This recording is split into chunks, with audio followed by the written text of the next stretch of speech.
sorry. I just had this hilarious image of my parents looking down from heaven and saying, those other white ladies must be pretty special if they're getting the same awards you're getting, honey. And I would have to agree. I want to thank the Audubon Society, not for honoring me personally with this incredible group of women, but for linking environmental justice here as a critical, but often missing or ignored part of the environmental movement. Wait a second, I hear my mom talking again. She just wanted to remind me that you can all make donations at www.ssbx.org. Thank you. Now, but for those of you that are not familiar with the term, environmental justice means that no community should bear the disproportionate impacts of environmental burdens and not share and enjoy environmental benefits. Race and class are excellent indicators as where you're going to find things like parks and trees and where you're going to find people living in close proximity to power plants, waste facilities, coal sites. I entered this field because my community was not satisfied with the way things were happening there. But statistically speaking, I shouldn't even be here. I grew up when America's cities were emptying in the suburbs, and neighborhoods like mine were burning, literally.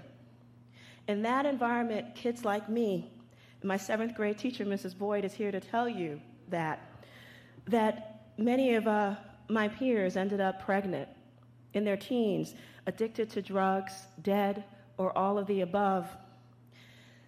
Irresponsible regulations, insensitive top-down planning created the South Bronx of my youth and led to the environmental abuses of the South Bronx today.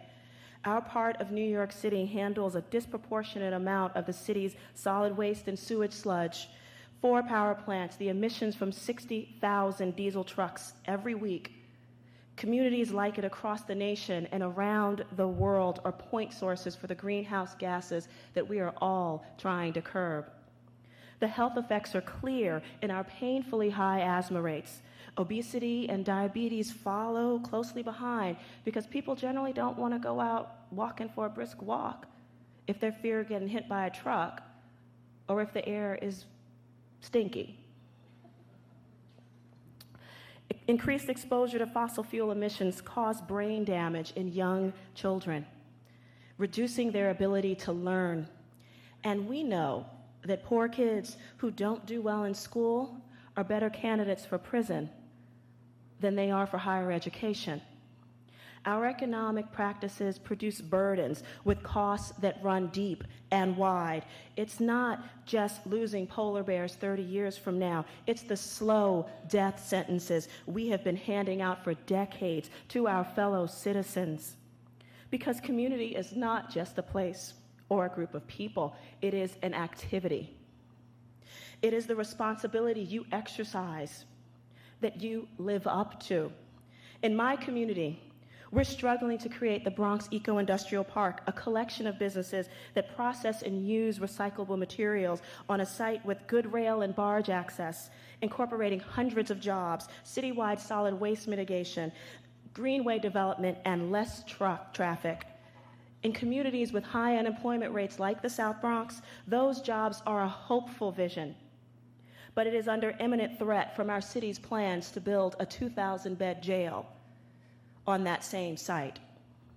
While we say clean tech industry for a good economy, a good environment, and a better quality of life, New York City and its newfound sustainability says jails. We've all heard that we need to put a cap on our carbon emissions. Why aren't we putting a cap on our poverty emissions? Poverty lies at the root and is the byproduct of many of our practices. It is politically expedient to place greenhouse gas spewing industries in impoverished communities because poor people do have less power to resist the poor decisions that are being made for them. But poor people without opportunities to build happy, healthy lives get poorer. The gaps between rich and poor get wider, and the divisions get deeper. All of our environmental solutions must incorporate poverty alleviation through job creation if we actually plan to succeed. Climate change means poor people will spend even more of their income on energy costs than others. Clean tech industries must flourish here at home, creating green-collar jobs that give folks both a personal and a financial stake in improving our shared environment. Environmental justice is civil rights in the 21st century. This moment of change where we find ourselves today is our mountaintop. And Martin Luther King was not the only one up there by himself. I was there, and you are now all there with me. And we will go forward to create environmental justice for all. Thank you.